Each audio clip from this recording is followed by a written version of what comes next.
अस्सलाम वालेकुम नाज़रीन, मैं हूं मंसूर अली खान। प्रोग्राम में आपको खुशामदीद कहेंगे। नाज़रीन, पाकिस्तान की सियासी तारीख आइनी बहरानों से भरी पड़ी है, जहां गवर्नर्स की मदाखलत और अदालती मदाखलत ने बार बार आइन की बालादस्ती को चैलेंज किया है। हालिया दिनों में खैबर पख्तूनख्वा में पैदा होने वाला आइनी बहरान इस तसलसल की एक और कड़ी है। यह बहरान गवर्नर फैसल करीम कुंडी की जानिब से साबिक वजीर आला अली अमीन गंडापुर के इस्तीफे को मंजूर न करने से शुरू हुआ था, जो बज़ाहिर अपोजिशन की हिकमत अमली का हिस्सा लगता था, जिसके बाद हुकूमती जमात ने नए वजीर आला सुहेल आफरीदी के हलफ के लिए पेशावर हाई कोर्ट से रुजू किया था, जहां आज पेशावर हाई कोर्ट ने गवर्नर के इकदाम को गैर आइनी करार देते हुए असेंबली की खुद मुख्तारी को तरजीह दी। अदालती फैसले के मुताबिक नए वजीर आला के इंतखाब में कोई आइनी या कानूनी खिलाफ वर्जी नहीं हुई। जिला खैबर से ताल्लुक रखने वाले सुहेल आफरीदी ही नए वजीर आला होंगे। अगर गवर्नर फैसल करीम कुंडी कल शाम 4 बजे नौमुंतखब वजीर आला से हलफ नहीं लेते तो स्पीकर खैबर पख्तूनख्वा असेंबली ये आइनी फरीजा अदा करेंगे। पेशावर हाई कोर्ट से आज होने वाला फैसला न सिर्फ मौजूदा आइनी बहरान को हल करता है, बल्कि आइन के आर्टिकल 103 और 105 जामे तशरीह भी करता है, जो सूबाई असेंबली की अक्सरियत और गवर्नर के महदूद किरदार को वाजे करते हैं।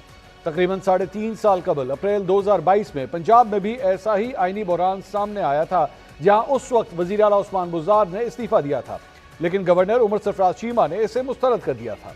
गवर्नर पंजाब का मौक़िफ़ था कि इस्तीफे में मुखातिब पार्टी लीडर इमरान खान लिखा गया है, इसलिए यह आइनी तौर पर दुरुस्त नहीं। गवर्नर ने एतराज़ लगाकर इस्तीफा वापस भेज दिया। तब लाहौर हाई कोर्ट ने उस गैर आइनी इकदाम को मुस्तरद करते हुए गवर्नर को आइन की पाबंदी का हुक्म दिया और उस्मान बुज़दार का इस्तीफा कबूल हुआ। 3 साल पहले का लाहौर हाई कोर्ट का फैसला हो या आज फिर पेशावर हाई कोर्ट का फैसला, दोनों अदालतों के फैसले ये साबित करते हैं कि गवर्नर्स की जाती या सियासी मदाखलत आइन की खिलाफ वर्जी है और अदलिया ही आखिरी हिस्सार है। सूबों में जन्म लेने वाले इन बहरानों की जड़ें विफाकी ढांचे में पाई जाती हैं, जहां गवर्नर्स विफाकी नुमाइंदे होने की वजह से सूबाई खुद मुख्तारी को कमजोर करते हैं। 18वीं आइनी तरमीम के बावजूद ऐसे तनाज़ात सूबों में जारी हैं। नाज़रीन, पेशावर हाई कोर्ट का ताज़ा फैसला न सिर्फ सुहेल आफरीदी की हुकूमत की राह में तमाम रुकावटें दूर करेगा, बल्कि मुस्तकबिल में गवर्नर्स को आइन की हदूद में रखने का सबक है। तहरीक इंसाफ, जो 26वीं आइनी तरमीम के बाद अदालतों पर भरपूर तनकीद करती है, आज उन्हीं अदालतों से इंसाफ मिलने पर शादियाने बजा रही है। दूसरी जानिब पाकिस्तान पीपल्स पार्टी, जो आइन बनाने का क्रेडिट तो लेती है, लेकिन जब इस आइन पर अमल दरामद करने की बात आती है तो कानूनी बारीकियों का सहारा लेकर आइनी बहरान पैदा करने की कोशिश भी भरपूर करती है। आज जब अदालती फैसला आया तो उसके बाद पीपल्स पार्टी के चेयरमैन ने एक तकरीब से खिताब के दौरान गवर्नर खैबर पख्तूनख्वा फैसल करीम कुंडी को आइनी बहरान से निपटने के लिए पेशावर जाने का हुक्म दे दिया।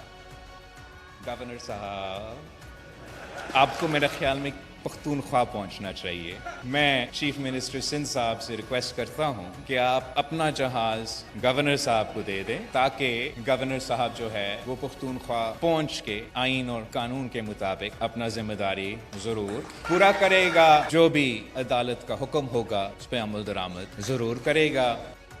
तो इस तरह जनाब पाकिस्तान पीपल्स पार्टी के चेयरमैन ने भी अपने गवर्नर को यह कह दिया कि जनाब आप जाइए और जाके हलफ लीजिए नए नौमुंतखब वजीर आला से। आखिर फिर इस प्रैक्टिस की ज़रूरत क्यों महसूस हुई? क्या इस मरतबा अपोजिशन, जो खैबर पख्तूनख्वा असेंबली की अपोजिशन है, यानी कि मुस्लिम लीग नून, पाकिस्तान पीपल्स पार्टी, JUFA, उन्हें बहुत बुरी तरह शिकस्त हुई है? इसी के ऊपर मजीद बात करेंगे। हमारे साथ मौजूद है मुस्लिम लीग नून के रहनुमा हुज़ैफा रहमान साहब, हमें ज्वाइन कर रहे हैं। पाकिस्तान तहरीक इंसाफ से उनके रहनुमा नईम हैदर पंचोता साहब, और हमारे साथ मौजूद हैं सीनियर तजियाकार हसन अयूब साहब। हुज़ैफा साहब, सबसे पहले आपके पास आना चाहूँगा। सर, आइनी तौर पर, कानूनी तौर पर और सियासी तौर पर कितनी बड़ी शिकस्त है ये आप लोगों के लिए? जी, बहुत शुक्रिया खान साहब। मेरा नुक्ते नज़र पिछले 5-8 दिन में कई टॉक शोज़ में यही रहा कि एक तो ये इंतखाब हो नहीं पाएगा, और अगर हुआ तो अदालत से ये कलअदम हो जाएगा। आज हमने अदालत के सामने सारे नुक्ते रखे, पेशावर हाई कोर्ट के सामने, कि इस्तीफ़ा गवर्नर ने मंजूर करना है, आइन में वाज़े लिखा हुआ है, लेकिन उसके बाद एक प्रोसीजर है जो रूल्स ऑफ बिजनेस इसी असम्बली ने बनाए हुए हैं। उसके तहत चीफ सेक्रेटरी ने सेक्रेटरी SNGD को हिदायत करनी, और मुतलका जो DS ऑन कैबिनेट होता है सूबे का, उसने इसको नोटिफाई करना है। और जब तक नया वज़ीर आला नहीं आएगा, यही वज़ीर आला काम करेगा, और फिर गवर्नर की एडवाइस पे जो है वो सेशन बुलाया जाएगा असम्बली का, और उसमें नया शेड्यूल जारी होगा। लेकिन हमारे इस नुक्ते नज़र को मुस्तरद किया चीफ जस्टिस साहब ने, और आज हमारे खिलाफ फैसला दिया है। हम उस फैसले को जो है वेलकम कर रहे हैं। ज़ाहिर है जजेस के फैसले जो है अगर आ जाएँ तो उस पे आप ये नहीं कहते कि मैं नहीं मानता और ये 26वीं आईनी तरमीम के बाद जजेस बिके हुए हैं या ये जज ठीक नहीं है। लेकिन हमें इस पे एतराज़ ज़रूर है और एक अपीलेबल ऑर्डर है। हम इसकी अपील भी फाइल करेंगे, डीबी है, सुप्रीम कोर्ट है और हमारा नुक्ता नज़र वाज़ेह है कि आप इसलिए नहीं कर सकते कि अगर एक तरीक़ेकार जो आइन में मुरवजा दिया गया है जिसको उस्मान बुज़दार की जो रेज़िग्नेशन एक्सेप्ट हुआ तब भी वही फ़ॉलो किया गया। लेकिन आज आप कहें कि नहीं हम इसको टोटल पूरे प्रोसेस को जो है वो अपनी मर्ज़ी के मुताबिक जो टर्न अराउंड कर देंगे या असेंबली में दी गई रूलिंग जो है वो काफ़ी है या जो अली अमीन गंडापुर हैं उन्होंने असेंबली में बात कर दी, बात खत्म हो गई। देखिए किसी न किसी प्रोसीजर के तहत चल रहे हैं, अदालतें भी एक कानून के तहत चलती हैं। रजिस्ट्रार जो है वो कोई आइन और कानून में उसका ज़िक्र नहीं है। एक सब रजिस्ट्रार जुडिशल का कोई आइन और कानून में ज़िक्र नहीं है लेकिन रूल्स बने हुए हैं, उसको फ़ॉलो किया अच्छा जाता है। हुज़ैफ़ा साहब, लेकिन हमारा मुझे नुक्ता नज़र आज एक्सेप्ट नहीं हुआ। हुज़ैफ़ा साहब हम लेकिन मुझे इजाज़त दीजिए। बात यह है कि आपने खुद भी मतलब मीडिया के अंदर आपने काम किया हुआ है। चले मैं आप ही के एक एग्जांपल देता हूं कि आप अगर एक इदारे से इस्तीफ़ा दें, एक दफ़ा इस्तीफ़ा दें, उसके बाद वो इदारा कहे जी हमने आपका इस्तीफ़ा एक्सेप्ट ही नहीं किया, लिया ही नहीं है, आया ही नहीं आपका इस्तीफ़ा, आप फिर इस्तीफ़ा दें और उसके बाद आप उस इस्तीफ़े में कह दिया जाए नहीं इसके ऊपर आपके सिग्नेचर हमें ठीक नहीं लग रहे, उसके बाद आप कैमरे पे खड़े होके पब्लिक डोमेन में जाके अपना बयान दें कि भाई मैंने इस्तीफ़ा दे दिया है, और उसके बाद पैरेलल तौर पे दूसरी साइड के ऊपर ये बयान चल रहे हों कि नहीं ये जो नया वजीर आला है ना ये हमें अच्छा नहीं लग रहा, इसकी शक्ल हमें ठीक नहीं लग रही, इसका करैक्टर हमें ठीक नहीं लग रहा, इसके ताल्लुकात हमें ठीक नहीं लग रहे, तो फिर आप तो यही कहेंगे ना कि भाई ये बिला वजह मामले को ख़राब करने की कोशिश की जा रही है, बिला वजह गंदगी पैदा करने की कोशिश की जा रही है। तो इंप्रेशन तो आपकी जमातों की जानिब से यही आया जो अपोजिशन से ताल्लुक रखते हैं कि जी बिला वजह का एक फस जी क्रिएट करने की कोशिश की गई है। जी, खान साहब आपने बड़े तुंद-तेज़ सवाल किए हैं और इसी वजह से आप मशहूर भी हैं माशाल्लाह, बड़े अच्छे सवाल कर लेते हैं। अब मेरी गुज़ारिश सिर्फ़ ये है कि आपके चूँकि आपने एक बड़ा सख्त सवाल किया है और 2-3 सवाल हैं, बेशक मुझे दोबारा टाइम आप कम दे दीजिएगा लेकिन अभी मुझे 2-3 मिनट अलाउ करें ताकि मैं आपके सवाल को सही से रिस्पॉन्ड कर गो अहेड सकूँ। सर। पहली बात तो ये है जी, गुज़ारिश ये है सर, पहली बात तो ये, हुज़ैफ़ा रहमान या मंसूर अली खान का इस्तीफ़ा टीवी चैनल से एक अलहदा मामला है और एक वज़ीर आला का जो आईन में लिखा हुआ तरीका है, उसके तहत मुस्तफ़ी होकर 78 सालों में वज़ीर आला मुस्ताफ़ी हुए हैं। जिस तरीके से मुस्ताफ़ी हुए हैं और जिस तरीके से उनका नोटिफ़िकेशन जारी हुआ है, उसको आप बाईपास करके कहीं एक नया तरीका अडॉप्ट कर लेंगे, ये मुमकिन नहीं है। देखिए सबसे ऊपर क्या होता है, पंजोता साहब एक लॉयर हैं, वो शायद इससे डिसएग्री करें, एग्री करें। सबसे ऊपर आइन होता है, आइन के नीचे कानून बनता है, कानून के नीचे रूल्स बनते हैं। ये नहीं हो सकता कि आपको याद होगा, आर्मी चीफ को एक्सटेंशन देने की पावर तो वज़ीर-ए-आज़म के पास है। लेकिन इमरान खान ने जब जनरल बाजवा की एक्सटेंशन के ऑर्डर पर खुद ही दस्तखत किए, तो सुप्रीम कोर्ट ने उसे नल एंड वाइड किया कि नहीं, आप प्रोसीजर फॉलो करें जो रूल्स ऑफ बिजनेस में लिखा हुआ है। एसओ नोट लिखेगा, फेडरल सेक्रेटरी ऑन डिफेंस उसको पुट करेगा, प्राइम मिनिस्टर ऑफिस आएगा, पीएसपीएम उस समरी को देखेगा, देन वो समरी अप्रूव होगी, देन वही कंसर्न एसओ जो है उसको नोटिफिकेशन करेगा। कोई रूल्स होते हैं।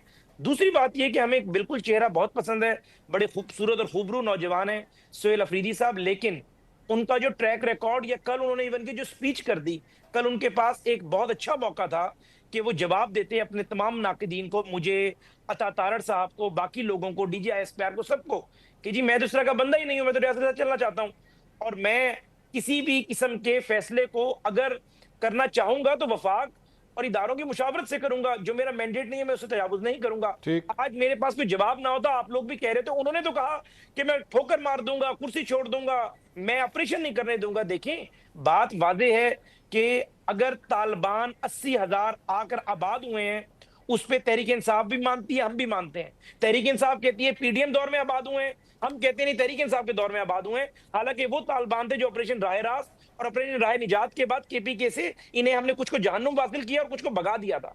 आज अगर ये वापस आ गए हैं तो उनके लिए वही तरीका अडॉप्ट करना है ना जो इनके लिए पहले अडॉप्ट किया था, वो ऑपरेशन था। लेकिन अगर आपका नुक्ता नजर इससे मुख्तलिफ है तो आप आए फेडरल में अपनी नुक्ता नजर बयान करें, इदारों को कन्विंस करें, लेकिन आप एक मनसब पे बैठकर ना ऐसी इमेच्योर तकरीर करते हैं, ना आप ऐसे इमेच्योर स्टाइल अपनाते हैं कि आपके नाकदीन को मजीद शय हो कि वाकई हम इस आ गया सर, आपका बात पॉइंट आ कर गया। रहे थे।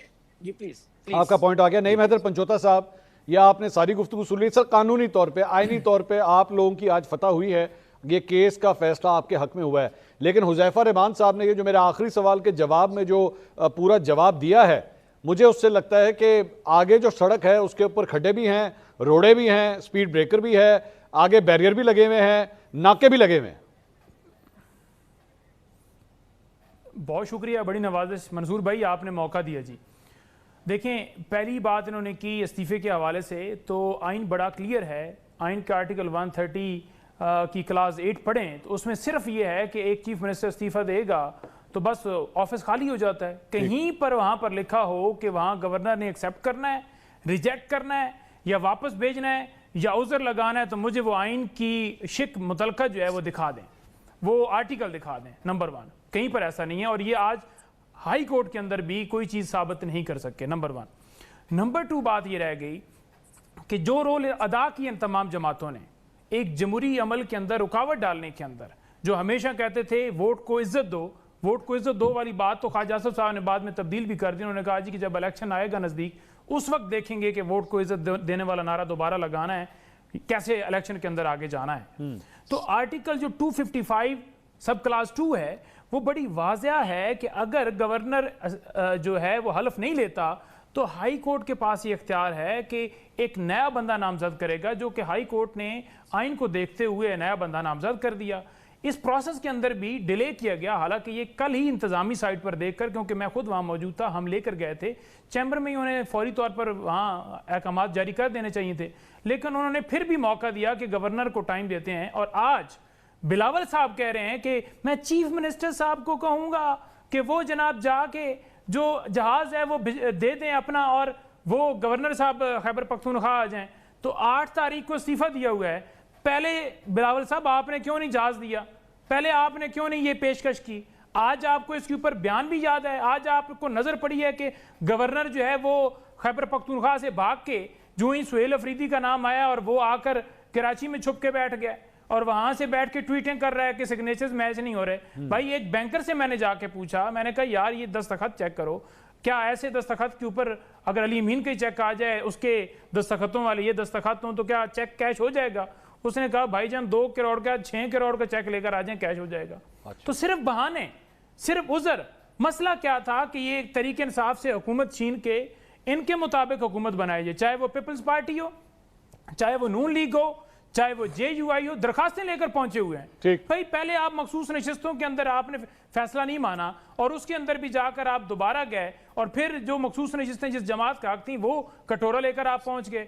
अब जहां पर MPs PTI के हैं, वोट इमरान खान को पड़ा है, तो वोट जो है उन्होंने देना है अपने चीफ मिनिस्टर का इंतखाब उन्होंने करना है। आ गया सर, जवाब आ गया। आपको क्या मसला है? नईम साहब आ गया जवाब सर, आ गया। हसन, दूसरी चीज इन्होंने बात की दहशत सुहेल के हवाले से। देखें, सुहेल का जो ही नाम आता गया उसके बारे में कहते हैं दहशतगर्द है, दहशतगर्दों का सहूलतकार। मुझे एक चीज, एक एविडेंस दिखा दें कि उसने दहशतगर्दों की सहूलतकारी की हो। कर लेते हैं सर, वीडियो दिखा दें जिसमें वो कह रहा हो कि ये मेरी तरफ से गन है, बंदूक है, जाके चलाओ। उज़ैफा रहमान साहब इसका जवाब देंगे ना सर। जब वो मुशीर बना तब नहीं आपने कहा, हाँ। जब वो वजीर बना तब नहीं आपने कहा, जब वो MP बना तब नहीं आपने कहा। अचानक से आ गया सर, जवाब आ गया। जब इमरान खान ने कहा कि अमन कायम नहीं हो रहा तो तमाम लोगों को तकलीफ होगी कि अमन ना कायम हो। हसन अयूब साहब सर इजाजत दीजिएगा। हसन अयूब साहब, हसन अयूब साहब, हसन अयूब सर मैं आ रहा हूं, सर मैं वहां सर मैं आ रहा हूं, नईम साहब मैं आ रहा हूं, नवाजा जा रहा था, नईम साहब मैं आ रहा हूं, नहीं पता इनकी हकीकत। होल्ड ऑन नईम साहब। हसन अयूब साहब, ये जो मौजूदा हुकूमत है, विफाकी हुकूमत है, जाहिर बात है ये प्लान सारा वहां से चल रहा था। गवर्नर जो है वो विफाक की इलामत होते हैं, कितना बड़ा धचका है ये विफाक के लिए हसन साहब? नहीं, मैंने तो मेरी तो एक पब्लिक पोजीशन है इस हवाले से कि जो सिग्नेचर्स के हवाले से उन्होंने बताया कि वो मैच नहीं कर रहे और मुझे आकर गवर्नर साहब कहते हैं कि मिलें और कंफर्म करें कि ये सिग्नेचर्स उन्हीं के हैं, अली मीन गंडापुर के, तो ये अमल गवर्नर साहब का मैं इसको सपोर्ट नहीं करता। ठीक। और जो इस्तीफ़ा जब हैंड रिटन उनका जो आ गया इस्तीफ़ा तो वहाँ पर मामला ख़त्म हो गया था, उसको उसी वक्त फौरी तौर पर उनको अब मंजूर करना चाहिए था और वो मंजूर हो गया है। ठीक। लेकिन अब सवाल ये है कि ये मामला जो कोर्ट के अंदर गया है आज, वो तो बुनियादी तौर के ऊपर हलफ लेने के हवाले से था। ये तो प्रियम्प्ट किया था क्योंकि गवर्नर साहब ने जो इस्तीफ़े की मंजूरी में काफ़ी वक्त ले लिया है तो हलफ बर्दारी में भी वो ज़्यादा ताख़ीर कर सकते थे, तो उसको अवॉइड करने के लिए पाकिस्तान तहरीक इंसाफ खुद ही जो है वो अदालत आलिया में पहुंच गई पेशावर हाई कोर्ट के अंदर। और अगर ये कह रहे थे कि ये एडमिनिस्ट्रेटिव तौर के ऊपर वो फैसला कर देते तो मेरे ख्याल के मुताबिक अच्छा हुआ है, जुडिशल ऑर्डर आ गया, उसकी ज़्यादा अहमियत और ताकत होती है निस्बतन जो एडमिनिस्ट्रेटिव ऑर्डर होता है हाई कोर्ट का। उसके मुकाबले में अगर वो जुडिशल ऑर्डर इनको मिल चुका है तो ये ज़्यादा मजबूत चीज़ है, एक आध दिन से फ़र्क नहीं पड़ता। पहली बात तो ये होगी। दूसरी बात ये है कि सुहेल आफरीदी साहब अब उनका जो इंतखाब है इसको अब जमीयत उलमा इस्लाम ने चैलेंज किया हुआ है। अब उनका इशू क्या है? अब एक ही इशू मुझे नज़र आ सकता है कि जो इलेक्शन शेड्यूल चीफ मिनिस्टर का इशू हुआ वो पहले रेजिग्नेशन के बाद जो है वो बाबर सवाती साहब ने कर दिया था, स्पीकर साहब ने, और जो दुरुस्त जो उनका इस्तीफ़ा है वो हैंड राइटिंग वाला वो दूसरा इस्तीफ़ा है जो कि आई बिलीव के 11th को वो उन्होंने पेश किया है, जो रिसीव किया है गवर्नर खैबर पख्तूनख्वा ने। अब उससे पहले जो शेड्यूल अनाउंस किया है क्या वो कानून के मुताबिक दुरुस्त है? ये बुनियादी सवाल है। ये जो बात पहले हो रही थी जो ज़ैफर साहब कर रहे थे या नईम हैदर साहब फरमा रहे थे बातें, वो बातें जो है उसमें तो मैं यही कहूँगा कि नईम हैदर की बात दुरुस्त थी कि इस्तीफ़ा मंजूर करने का जो ऑप्शन नहीं है गवर्नर के पास वो मंजूर होना ही होना है। लेकिन कॉन्स्टिट्यूशन के अंदर ही लिखा हुआ है कि अगर आप पढ़ लें तो it has to be hand written.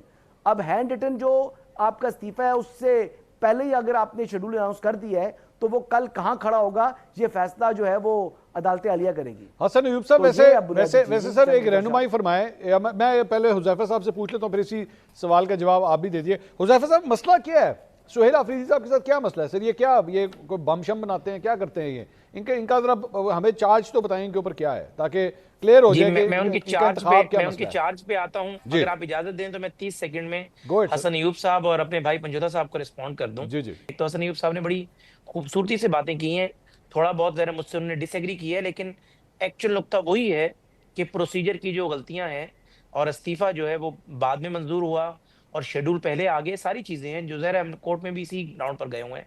तो मेरा नुक्ता नजर सिर्फ यही है और इसके अलावा कोई नहीं है।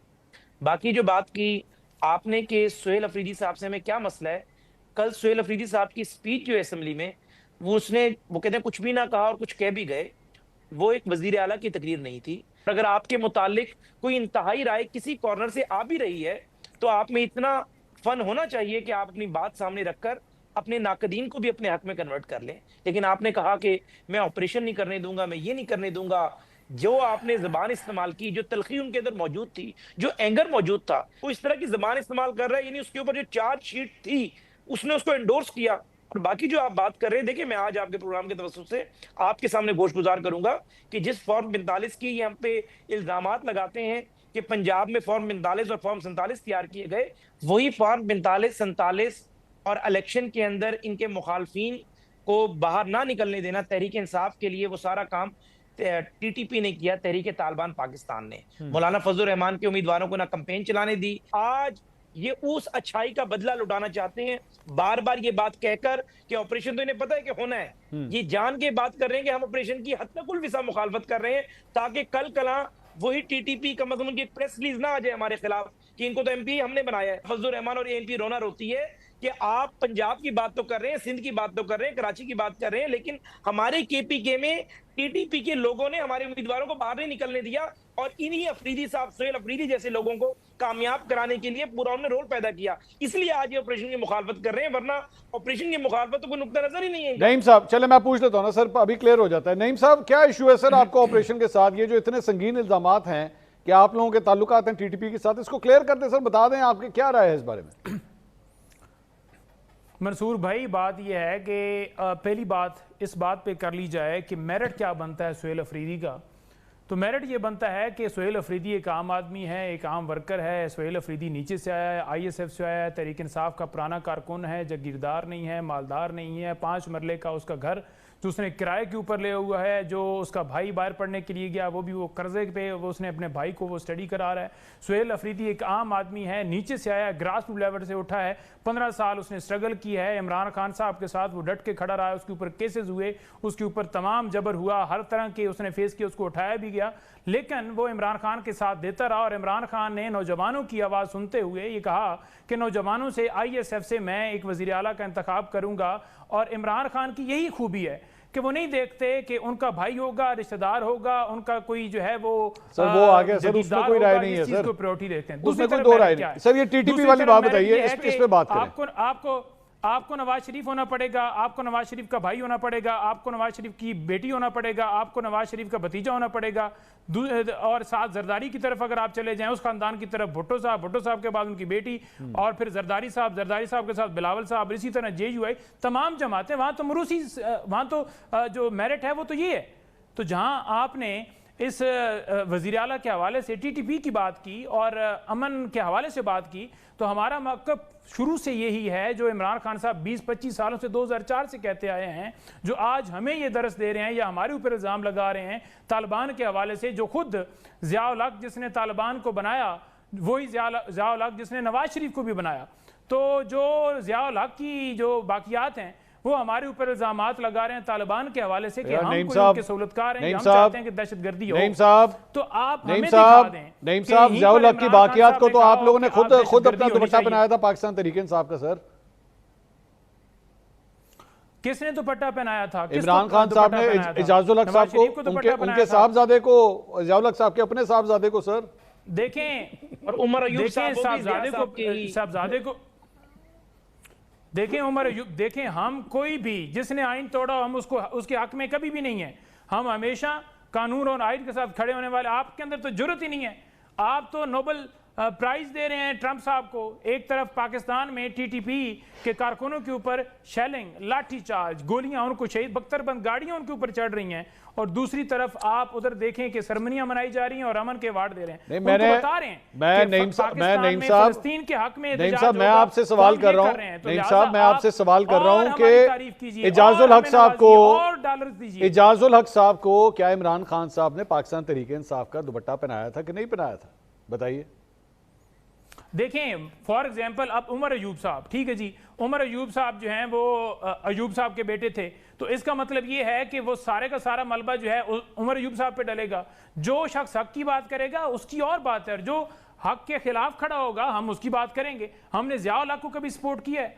जिस दिन ये ज़िया-उल हक़ का बेटा दूसरी तरफ खड़ा होता गया जहां से शौकत बसरा जीते, हमने बिल्कुल खुल के मुखालफत की कि तुमने भी अपने बाप वाला रूप आगे धारा है। तो लिहाजा हमारा तो मौक़िफ़ क्लियर है। दूसरी बात, देखें, इमरान खान ने कहा कि 2021 के अंदर हमें ये फौजी क़यादत ने कहा कि तालिबान जो असला जो है वो फेंकते हैं उनको पाकिस्तान के अंदर जो है वो बसा दीजिए, क्योंकि यहाँ से ही बनाकर वो उधर गए थे ना, यहाँ से भिजवाए गए थे, यहाँ की तालिब इल्म थे, मदरसों के अंदर ट्रेनिंग हुई। उस वक्त की फौजी क़यादत ने अमेरिका की जंग के अंदर पाकिस्तानियों को जो धकेला था। तो इमरान खान ने कहा कि जनाब मैं तमाम काबीना से और नुमाइंदों से पूछ लूंगा। हमारे नुमाइंदों ने, काबीना ने उसको मुस्तरद किया। हमारे दौर में तालिबान नहीं बसे, आपके PDM के दौर के अंदर बसे, और वो उस वक्त की सिक्योरिटी काउंसिल की मीटिंग के सर, मुझे नईम साहब एक सिंपल सवाल का जवाब दे दें। नईम साहब, आज आपकी क्या राय है? नईम साहब, आज आपकी क्या राय है? आज आपकी क्या राय है नईम साहब PTI की? आज TTP के हवाले से क्या राय है? क्या आप उन्हें एक दहशतगर्द तंजीम कंसिडर करते हैं? क्या उनके अगेंस्ट ऑपरेशन होना चाहिए? इस सवाल का जवाब दे दें। देखें, जब आप ऑपरेशंस की बात करते हैं ना, बहुत सारे हमारे सिविलियंस जो हैं उसके अंदर शहीद होते हैं। उनकी नमाज जनाजा पढ़ते हुए हमने किसी को नहीं देखा। ये सरकारी अफसरान जितने भी उधर होते हैं। तो इस मसले का हल क्या है? हल जो आज अमेरिका ने उसके अंदर रोल डाला, इजराइल और फलस्तीन के हवाले से अमन मुआहदा हुआ, हल बातचीत से होता है। आपने अपने मुल्क को देखना है। मेरा बड़ा बेसिक सवाल, आपका पॉइंट ठीक है नईम साहब, आपका पॉइंट ठीक है। आप क्या TTP को एक दहशतगर्द तंजीम समझते हैं? हाँ या ना? बिल्कुल समझते हैं। TTP जो है वो बिल्कुल वहां दहशतगर्द हैं जो अटैक करते हैं। हम बिल्कुल उनकी मुखालफत करते हैं, लेकिन हम चाहते हैं इनसे मुज़ाकरात होने चाहिए, इनसे मुज़ाकरात होने चाहिए, या नहीं इनसे TTP से बातचीत की जाए। सर, TTP से बातचीत की जाए। आप ये कह रहे हैं आप इनको दहशतगर्द समझते हैं, लेकिन इनसे बातचीत की जाए।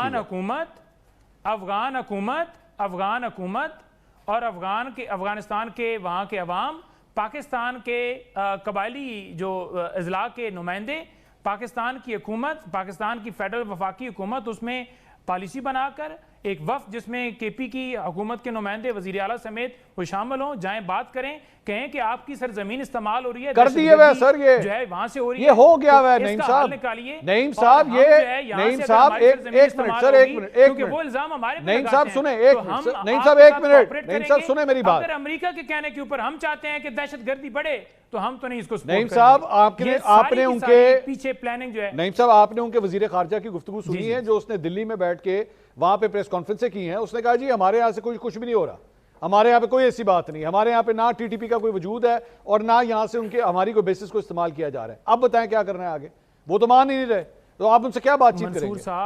मंसूर साहब देखें, मैं इधर बैठा हूँगा ना तो मेरा मौक़िफ़ यही होगा कि उनकी सरजमीन इस्तेमाल हो रही है। अच्छा। उनसे आप पूछेंगे तो वो कहेंगे कि पाकिस्तान की सरजमीन इस्तेमाल हो रही है, तो उसका हल क्या है? क्या उसका हल है कि हम अफगानिस्तान के साथ जंग कर दें?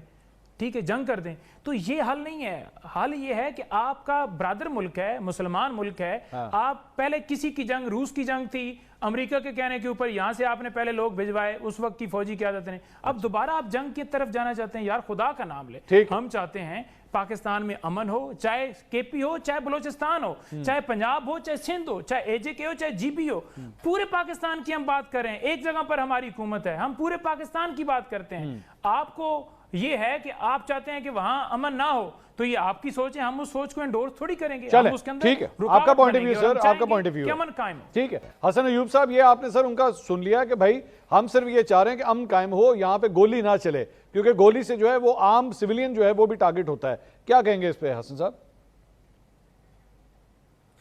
सर आई डोंट नो, जो इमरान खान साहब ने तो 2014 में जो सानिया APS हुआ था, उसके बाद जो नेशनल एक्शन प्लान बना था, उस पर तमाम मुल्क की जो आपकी सिविलियन क़यादत थी, मुल्क की तमाम पॉलिटिकल पार्टीज उसमें शामिल थी जिन्होंने साइन किया था उस डॉक्यूमेंट को, और उसमें भी जो है वो ऑपरेशन भी था और ऑपरेशन के अलावा भी कुछ जो 13 नुकात थे वो उसमें शामिल थे। उसके अलावा अगर बात की जाए तो जो रिवाइज हुआ 2021 में नेशनल एक्शन प्लान, तो उसके ऊपर भी पाकिस्तान तहरीक इंसाफ ऑन बोर्ड थी। तो क्या अब क्यों तहरीक इंसाफ मुज़ाकरात की बात कर रही है? पहली बात।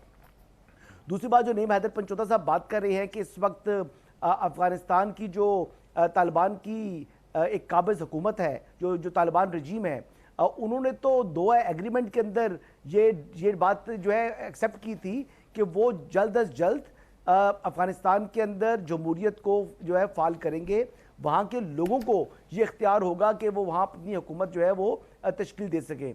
लेकिन क्या वो हुकूमत जमहूरी हुकूमत है, अवाम की, अफगानिस्तान के अवाम की जो है वो उनको रिप्रेजेंट करती है? तो जवाब है नहीं, वो बंदूक की नोक के ऊपर कायम हुकूमत है। अब हमें कहते हैं कि हम उनसे बातचीत करें, जब वो हुकूमत जो उनके वजीर खारजा दिल्ली में बैठकर कह रहे हैं कि पाकिस्तान के अंदर के ये मसाइल है जिसका इल्ज़ाम वो पाकिस्तान के ऊपर आयद कर रहे हैं, वो वहां पर बैठकर कहते हैं कि अपनी जो आपकी सरहद है इसको आप खुद सिक्योर करें। हालांकि पाकिस्तान और इंडिया जो दुश्मन मुमालिक हैं उनके दरमियान भी जो बॉर्डर है, बॉर्डर के ऊपर दोनों अतराफ से जो है वो सिक्योरिटी प्रोवाइड की जाती है और उनको मॉनिटर किया जाता है ताकि ये इस किस्म के गलत काम ना हो। अब दहशतगर्दों की अमाजगाह बनी हुई है जो इस वक्त अफगानिस्तान है, लेकिन ये चाहते हैं कि हम उनसे बात करें। जब हमने उनसे बातचीत करने के लिए कौन सा ऑप्शन एक्सरसाइज नहीं किया, हमने सऊदी अरब को बीच में एंगेज किया, हमने चाइना को बीच में लेकर आए, यहां तक कि अभी रिसेंटली जो गुफ्तगू हुई रशिया के अंदर, वहां पर भी हमने इसी बात को रिएट्रेट किया। But again I fail to understand कि पाकिस्तान तहरीक इंसाफ को क्या इनसिक्योरिटी है, क्यों इतने बुज़दिल हो चुके हैं ये कि ये अपने जो शोधा है, चाहे वो सिविलियन है चाहे वो हमारे फौजी जवान है, हम उनकी लाशें उठा उठा के थक चुके हैं। अब इन दहशतगर्दों के खिलाफ ऑपरेशन की हमायत क्यों नहीं करती? क्यों इतने बुज़दिल हो चुके हैं? मरना तो एक दिन है आपने, लेकिन अल्लाह ताला के ऊपर भरोसा रखें और एक कौम की तरह, एक मुट्ठी की तरह हम जो है इनका जो है कलाकामा करें। लेकिन पहले साइन भी किए, अब मुकरी जा रहे हैं। और अगली बात देखें, अभी तो सूरत हाल ये है, कल अगर इनको उन्होंने टारगेट करना शुरू कर दिया तो फिर क्या करेंगे? जिस तरह बातचीत करेंगे ना सर, जिस तरह हसन साहब देखिए बातचीत करेंगे सर, उन्होंने कहा बातचीत करेंगे। खटक है जहां से उन्होंने तालीम हासिल की थी। जी मैंने कहा बातचीत करेंगे ना सर, ये अगर इनको टारगेट करते हैं, उन्होंने कहा बातचीत करेंगे, बातचीत ही हल है। मैं इसमें फिर गुजारिश करूं मैं वक्त आएगा तो मैं देख लूंगा, लेकिन आप ये देख लें, अकोड़ा खटक जहां से इन्होंने तालीम हासिल की, इनकी आप ये समझ लें कि इनकी ऑक्सफर्ड है तालिबान की। यानी एक बहुत बड़ा यानी इज्जतदार किस्म का वेल रिस्पेक्टेड जो है वो इदारा है, यहाँ पर दीनी मदरसा है। वो वक्त आने पर क्या तहरीक इंसाफ को छोड़ेंगे? क्या ये जो सुहेल अफरीदी साहब हैं जो बातें कर रहे थे कि जनाब मैं तो ये कर दूंगा, मैं वो कर दूंगा, तो बात ये है कि आपको पाकिस्तान की तरफ जाना है या आपने दहशतगर्दों का साथ देना है? भाई आप पाकिस्तानी हैं, आप हमारे साथ आए, हमारे आपस में गिले शिकवे हो सकते हैं, लेकिन हम इन दहशतगर्दी के खिलाफ इस पूरी कौम ने लड़ना है। देखो, दहशतगर्दों को मारना है हमारी अफवाज ने, लेकिन दहशतगर्दी से निपटने के लिए पूरी कौम को एक मुट्ठी की तरह होकर एक पैगाम देना होगा जी। ठीक है हुज़ैफा साहब, ये अब आगे जारी बात है, अब बात है कोऑर्डिनेशन की between the federal government and the provincial government. ये सिलसिला अब आगे चलेगा किस तरह? क्योंकि अब तो वो आ रहे हैं, अब तो आप लोगों ने पूरा रास्ता उनका रोक लिया, सब कुछ कर लिया, अब तो वो आ रहे हैं, अब इनके साथ कोऑर्डिनेशन चलनी किस तरह? क्योंकि आने वाले महीने, आने वाले साल जो है वो केपी के हवाले से बड़े इंपॉर्टेंट है। जी खान साहब, मैं इसका भी जवाब दूंगा, लेकिन उससे पहले चूंकि आपके प्रोग्राम को बहुत दुनिया देखती है, आप खुद भी इसकी रिकॉर्डिंग देखिएगा। आपने कई मरतबा, मैं किसी पे इल्ज़ाम नहीं लगाऊंगा, ना मैं इस तरह का शख्सों के बिला वजह इल्ज़ाम लगाऊं, लेकिन आपने कई मरतबा टीएलपी का बार बार सवाल किया। आखिरी मरतबा फिर उन्होंने कहा, मेरे भाई ने, पंजोता साहब ने, कि जी वो बिल्कुल जी दहशतगर्द हैं। तो दहशतगर्दों से तो मुज़ाकरात नहीं होते। मेरे भाई हसन अयूब साहब ने अपनी गुफ्तगू में, कोई 2 या 3 मिनट की गुफ्तगू में, कोई 1 दर्जन से ज़ायद मरतबा दहशतगर्द का लफ्ज़ इस्तेमाल किया, और वही बात की जो एक पाकिस्तानी जज्बात में कह सकता है।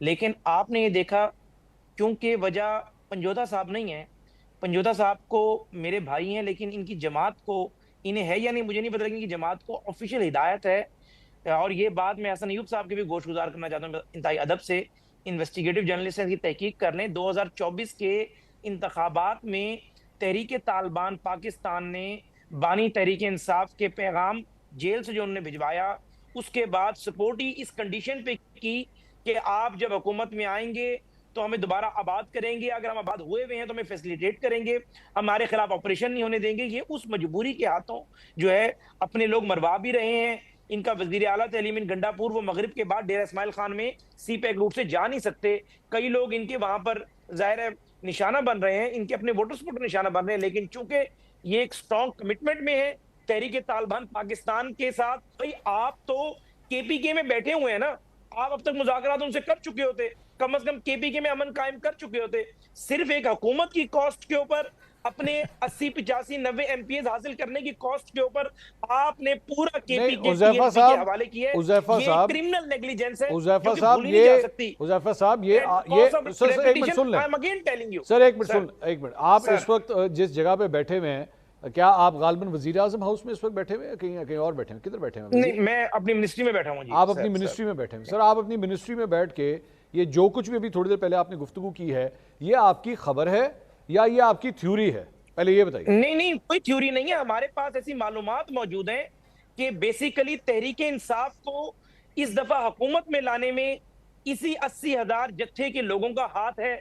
इन्हीं 80,000 तालिबान दहशतगर्द, टीएलपी तहरीक तालिबान पाकिस्तान के दहशतगर्दों ने यूआईएफए को कंपेन नहीं चलाने दी, इसी जत्थे ने एएनपी को कंपेन नहीं चलाने दी, और इनको पावर में लेकर आए हैं। आज ये उसको जो है लौटा रहे हैं, और ये मैं खबर आपको दे रहा हूं, आज ये खबर से दुरुस्त साबित हो या 5 साल बाद दुरुस्त साबित हो, मैं फिर आपसे कह रहा हूं कि at the cost of reputation, इन लोगों ने तहरीक तालिबान पाकिस्तान से मुकम्मल इक़्तिदार में आने के लिए सहूलतकारी, लेकिन हुज़ैफा साहब, लेकिन वो उसके खिलाफ बात नहीं कर सकते। नहीं, उन्होंने सर ये तो कहा कि वो दहशतगर्द तंजीम है, उन्होंने एक्सेप्ट किया इस बात को। यहाँ पर एक गैंगस्टर तीफी बटे, उसके खिलाफ पूरा लाहौर खड़ा हो जाता है।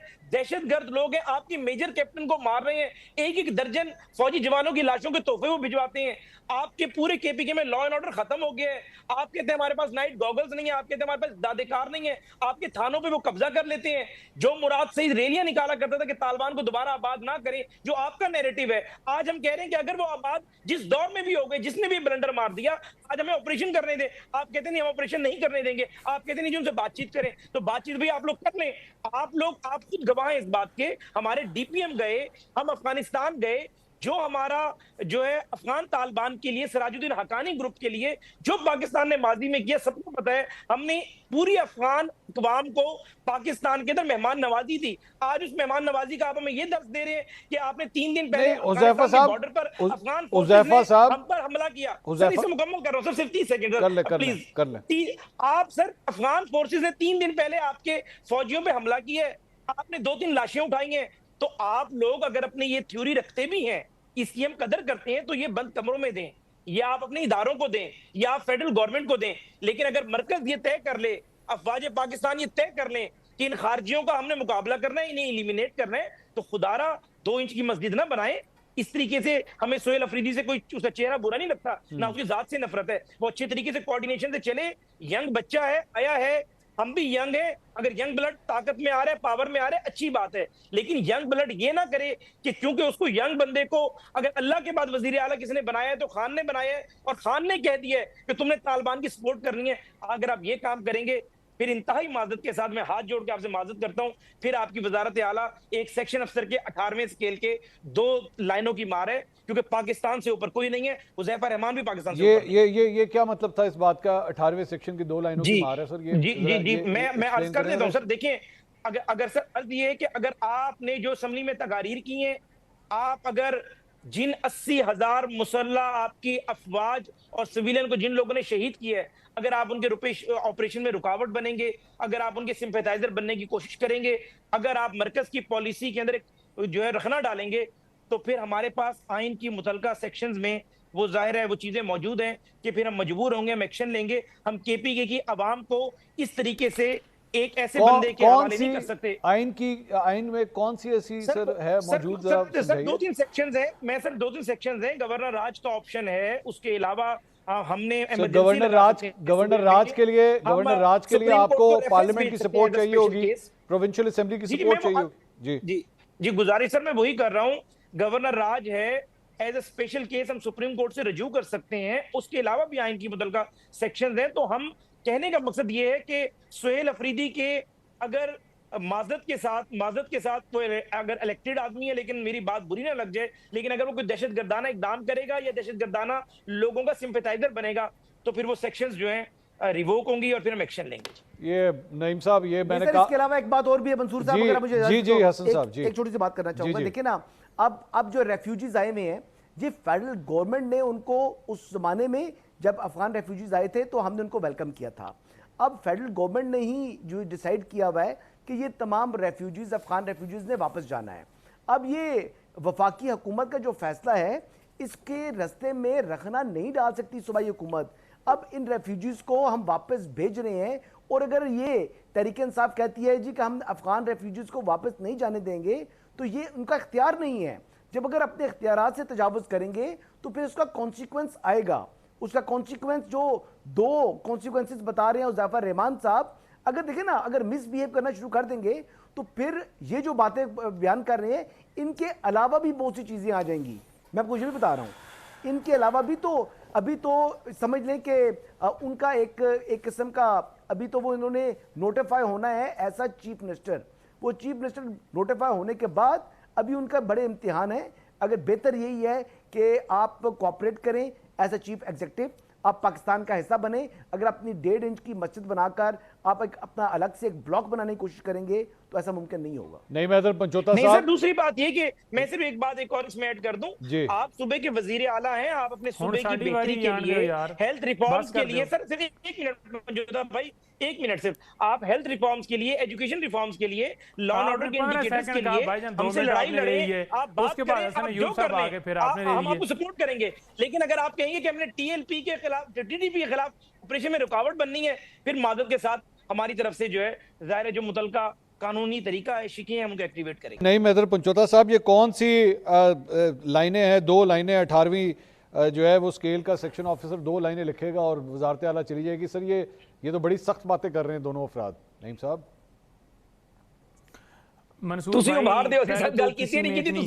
नहीं है कि अवाम की राय को जो है वो मुस्तरद करे। अवाम ने राय दी है इमरान खान, और बड़ी धमकियां लगाई गई जब सोहेल अफरीदी का नाम आया कि हम इसको बनने नहीं देंगे, ये तो नहीं बन रहा, इसका ख्वाब रहेगा। वो उसने हलफ कल उठाना है, कल हलफ फिर आप रोक के दिखा दीजिए, दिखाइए रोक के। उठाएगा। इमरान खान का जियाला जिसने कहा कि मैं तो दीवाना हूँ इमरान खान का, वो तो जान निछावर करने के लिए हम तमाम लोग इमरान खान के पीछे तैयार हैं। ये वजारत आला, ये कुर्सियाँ, ये कोई मायने नहीं रखते। नंबर 2 बात रह गई कि आपने बोला कि ये चाहते हैं कि ऑपरेशन ना हो। भाई 22 ऑपरेशन हुए, 22 बड़े ऑपरेशन हुए, 23वां ऑपरेशन जारी है। क्या दहशतगर्दी खत्म हो गई? इमरान खान की हुकूमत से पहले भी दहशतगर्दी थी, उसके बाद भी है। उस दरमियान में दहशतगर्दी क्यों खत्म होगी, क्यों कंट्रोल हो गई, क्यों ड्रोन रोक है? इस वजह से क्योंकि उसकी पॉलिसी ऐसी थी। आपकी अगर पॉलिसी मादनियात वाली है, वहाँ से जो हीरे जवाहरात हैं वो निकालने वाली है, तो वो पॉलिसी तो नहीं हम अमल होने देंगे। वहाँ की आवाम जो है उसके वसाइल का हक उस आवाम का है, और जो इंटरेस्ट अमेरिका से लेकर पाकिस्तान तक और बाकी मुल्क जो शामिल हैं, जो इंटरेस्ट है उस इंटरेस्ट को पूरी कौम जानती है। अगर वहाँ पर ऑपरेशन जो हैं मसले का हल होता तो वहाँ की आवाम सड़कों पर ना निकलती, अमन मार्च ना करती, झंडे लेकर लोग ना खड़े होते, वहाँ आवाज़ ना बुलंद करते। असम्बली के अंदर फ्लोर के ऊपर तकरीर जब सुहेल अफरीदी कर रहा था तो लोग पीछे से उसको दाद ना देते, लोग कहते कि इसको इनको फौरन हटाओ। अभी एक पोल बना के देख लीजिए सोशल मीडिया के ऊपर, जहाँ पर लिखिए कि क्या ऑपरेशन मसले का हल है या बातचीत से जैसे पहले अमन आया था वो हल है, तो लोग आपको 1 मिनट के अंदर बता देंगे कि क्या हल है। तो ये बच्चे समझ रहे हैं पाकिस्तान की आवाम को, यानी नेशनल टीवी के ऊपर बैठ के हम ऐसे बात कर रहे हैं जैसे कोई गली मोहल्ले की बात हो रही हो कि भाई उसने मेरी कुंडी खड़काई है तो अब मैं जाकर बंदूक से मार दूंगा। कौन कह रहा है तालिबान से बात करे, कौन कह रहा है कि दहशतगर्दों से बात करे? हम कह रहे हैं कि अफगान हुकूमत जो है उससे और वहाँ की अवाम, इसी तरह पाकिस्तान की अवाम और यहाँ के नुमाइंदे शामिल हों, जो बातचीत से जैसे पहले मसला हल हुआ था ऐसे अब मसला हल होना चाहिए। लेकिन उसको कम्प्लिकेट किया जा रहा है कि जैसे दहशतगर्दों से हमको डर रहे हैं, जैसे दहशतगर्दों से। देखिए आपने 2500 के करीब इंटेलिजेंस बेस्ड ऑपरेशन किए, अभी आपने इस साल कितने ऑपरेशन किए, क्या हल हो गए? पहले कभी कहा गया कि अफगानिस्तान की जो हुकूमत है वो दहशतगर्दी के अंदर इन्वॉल्व है, कभी कहा जाता है जो अफगानिस्तान के अंदर रहने वाले लोग हैं वो दहशतगर्दी के अंदर इन्वॉल्व है, इसलिए यहाँ इनको धक्के मार के हम बाहर निकालेंगे। तो आपने अफगानियों को निकाल भी दिया, क्या दहशतगर्दी खत्म हो गई? ठीक है, क्या साहब एक सवाल ले लें सर, वाले 50-50 साल से सर 60 साल एक सवाल ले लीजिए नईम साहब, हर अफगानी दहशतगर्द है? साहब एक सवाल ले लीजिए सर, आवाम को तो नहीं आप कर सवाल ले लें। 2000-4000 ये फोर्स है जो कर रही है, नईम साहब पूरे मुल्क को आप दहशतगर्द बना रहे हैं यार, खुदा का नाम। इजराइल को उसको अच्छा नईम साहब एक सवाल तो ले लें, और अपने मुल्क के साथ आप जंग करना चाह रहे हैं सर। ये वैसे इमरान खान साहब के लिए अक्सर एक लफ्ज इस्तेमाल किया जाता है तालिबान सिंपथाइजर, तो फिर इसमें आपको ये लफ्ज तालिबान खान या ये इसको फिर सुनने में फिर कोई आर नहीं होनी चाहिए? फिर आपको आपकी राय है? इजराइल खान जो है ना वो इजराइल नवाज जो है, और इजराइल मैंने इजराइल की तो बात ही नहीं की सर, तालिबान नवाज है वो गठजोड़ सारा आ गया है सर। मैंने इजराइल की बात नहीं की नईम साहब, सारा सामने आ गया। मैं तालिबान नहीं आपसे सर, तालिबान अगर आपको इतना ही जात का शौक है तो नवाज शरीफ साहब, शहबाज शरीफ साहब को कहें कि जम्मू कश्मीर के अंदर जाएं, मेरे सवाल का जवाब दें यार, उनको छोड़ें। आप मेरा सवाल का जवाब देना। हम तो कहते हैं जब भारत के साथ जंग हुई हम पीछे हटे, हमने खुल के आके हक में बात की, अफवाज पाकिस्तान के हक में हमेशा बात की, आज भी खान ने की है। सर मैं दोबारा सवाल रखता हूं नईम साहब, नईम साहब आपका ब्रदर मुल्क है, नईम साहब के साथ फिर कर लीजिएगा। नईम साहब आप कर रहे हैं, मैं कर रहे हैं के साथ हमारा नईम साहब सवाल मैं पूछ रहा हूं, मैंने सर नईम साहब मैंने सिर्फ एक लफ्ज इस्तेमाल किया कि ये जो लफ्ज है कि जी तालिबान सिंपथाइजर, ये फिर इसमें आपको कोई आर तो नहीं होनी चाहिए ना कि आप कहें हाँ जी हैं हम, उसमें क्या है हम हैं, आपको कोई बुरा तो नहीं लगना चाहिए फिर? ये देखें इमरान खान अमन का सफ़ीर है और पूरी दुनिया के मुसलमान इमरान खान को बतौर सालस के अमन के अंदर वो रोल अदा कर सकता है, लोग पहचानते हैं, लोग जानते हैं। ठीक। और जहाँ बात होती है ना जंग की, तो इमरान खान कहता है कि नरेंद्र मोदी यहाँ जो है ये ख्वाब ना समझना कि कोई आगे से बैठे हुए बंदे जो हैं वो मोम की तरह पिघल जाएंगे, जिस अंदाज में बात करोगे उस अंदाज से सख्त तुम्हें जवाब मिलेगा। सर मेरा तो इमरान खान आंखों में आंखें डाल के सर मेरा सवाल ये जो जोश और जज्बा मुसलमान भाइयों के नहीं भाई ये जो जोश और जज्बा आपका मशरकी बॉर्डर की तरफ आ रहा है, नरेंद्र मोदी के लिए आ रहा है, ऐसी की तैसी तुम्हारी हम तुम्हें छोड़ेंगे नहीं। सर यही जज्बा अभी थोड़ी देर पहले जो मगरबी बॉर्डर के ऊपर हुआ है वहां पे भी यही कह दें कि अफगानिस्तान की हुकूमत तुम्हारी ऐसी की तैसी, तुम लोग दहशतगर्द भेज के देखो कैसे ठोकेंगे हमें, तो तुम्हें लग पता जाएगा। ऐसे ही जज्बात उसके लिए भी बोल दीजिए। भाईजान उधर मामला जो है वो अमेरिका वाला है, तो हम समझते हैं आप किसी की जंग में पहले भी ईंधन बने, किसी की आग में पहले भी आप ईंधन बने, आप ना बनिए। जब वो कहते हैं कि हम नहीं करना चाहते, जब वो कहते हैं कि बातचीत से हल निकालिए, जब उन्होंने सीज फायर किया तो उसके बाद हमारी तरफ से भी सीज फायर हो गया। देखें, बात यह है कि आपका इस्लामी मुल्क है, आप अगर जंगों से मसला हल होता तो आप पूरी दुनिया के साथ फिर जंग लड़ लें। क्या जंग मसले का हल होता है? क्या फलस्तीन के अंदर अमन मुआहदा नहीं हुआ? तो ये बात ना कीजिए। हम चाहते हैं हमारा मुल्क आगे बढ़े, तो वही अमन मुआहदा जिसको आप लोगों ने रिजेक्ट कर दिया, कानून नहीं है। और जहां रजीम चेंज की बात करने वाले बात कर रहे थे, पाकिस्तान में कौन सी आईनी हुकूमत है? कौन सा यहाँ पर वोटों के जरिए नवाज शरीफ, मरियम साहबा या कोई और आके बैठा हुआ है, सारे डाके डाल के अपने वार्ड भी आ रहे हुए हैं और यहाँ जमहूरियत के लेक्चर दे रहे हैं और बातें कर रहे हैं। इनके पास इख्तियार ही नहीं है। हसन साहब, ये आपने सुना, आप अफगानिस्तान की आईनी हैसियत पे गुफ्तगू कर रहे थे, उन्होंने तो यहाँ की हुकूमत की आईनी हैसियत पे सवाल उठा दिया। भाई सुहेल आफरीदी साहब ने ईवान में खड़े होकर बतौर चीफ मिनिस्टर जो लीडर ऑफ दी हाउस एक तकरीर की। उन्होंने कहा जी इमरान खान को मैं रिहा कराऊंगा, और उन्होंने ये भी सब तहरीक इंसाफ के हमायती लोग जो है वो इस बात को सेलिब्रेट कर रहे थे कि अली अमीन गंडापुर के बाद जो अब हम रिप्लेसमेंट लेकर आए हैं वो इमरान खान की रिहाई के लिए अमली इक़दाम करेगा।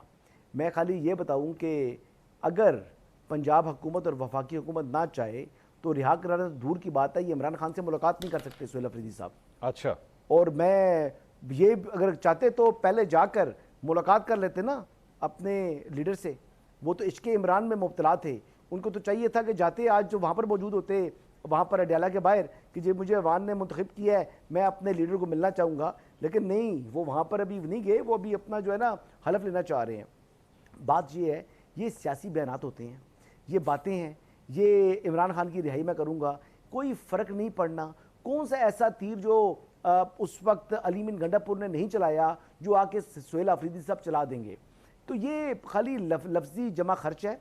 अगर वो बिहेव करेंगे सुहेल आफरीदी साहब तो ही मे कंटिन्यू, अगर वो बिहेव नहीं करेंगे तो मैं भी बता दूं कि उनका चीफ मिनिस्टरशिप इस वक्त डामाडोल है, वो चंद दिनों के मेहमान भी हो सकते हैं। मैं आपको ये बता रहा हूँ, इसलिए ज़्यादा जो है ना वो खुमार ना चढ़े दिमाग को, और हकीकत में आ जाए और ग्राउंड रियलिटीज़ को समझते हुए, मुल्की मुफाद को समझते हुए और पाकिस्तान की सिक्योरिटी पॉलिसी को समझते हुए आगे चलेंगे तो इनके लिए बेहतर होगा। और अगर ये अपने आप को बड़ा तीसमार खान समझना शुरू कर दिया, रियासत की पॉलिसी के मुखालिफ जाना शुरू किया, पाकिस्तान के मुफाद के खिलाफ जाना शुरू कर दिया, तो इमरान खान से मुलाकात तक नहीं हो सकेगी। ये हसन अयूब साहब, ये आपने कहा ये इनको ये देखा जाएगा इनका बिहेवियर कैसा होता है, उसके बाद जो है वो चीज़ों का फैसला होगा। ये बिहेवियर कौन चेक करेगा सर, ये कि उनका बिहेवियर अच्छा है या ख़राब है? ये फैसला किस तरह होगा? पाकिस्तान के मुफाद के खिलाफ एक फैसला करके दिखा दें। अगर वो इस तरफ बढ़ने की कोशिश करेंगे या ऐसा फैसला अभी आगे सामने आ गया जी, अभी जो एक नोटिफिकेशन आ गया फेडरल गवर्नमेंट का, उन्होंने कहा है जी फलां जो खैबर पख्तूनख्वा के अंदर रेफ्यूजी कैंप्स हैं ये ख़त्म है और इन लोगों को हमने जो है ना वो वापस भेजना है। तो अगर उनकी वापसी के ऊपर किसी ने कोई रखना डालने की कोशिश की, इसमें रुकावट बनने की कोशिश की, तो इस पर ही फैसला हो जाएगा। बहुत शुक्रिया हसन अयूब साहब, नईम हैदर पंजोता साहब, हुज़ैफा रिजवान साहब। नाज़रीन, सिलसिला अभी शुरू हुआ है और हलफ बर्दारी की तकरीब कल मुनक़्क़िद होनी है। अब देखते हैं, जो गुफ्तगू हुई है उससे तो लगता है कि आगे मुश्किल है, हालात काफ़ी ख़राब हैं, सड़क जो है वो कोई बहुत ज़्यादा अच्छी स्मूथ नहीं है। अल्लाह करे कि चीज़ें जो है वो स्मूथ हों, अमन रहे और इस किस्म की कोई कशमकश या चपकलश जो है वो दोनों ना हो। कल आपसे दोबारा मुलाकात होगी। अल्लाह हाफ़िज़।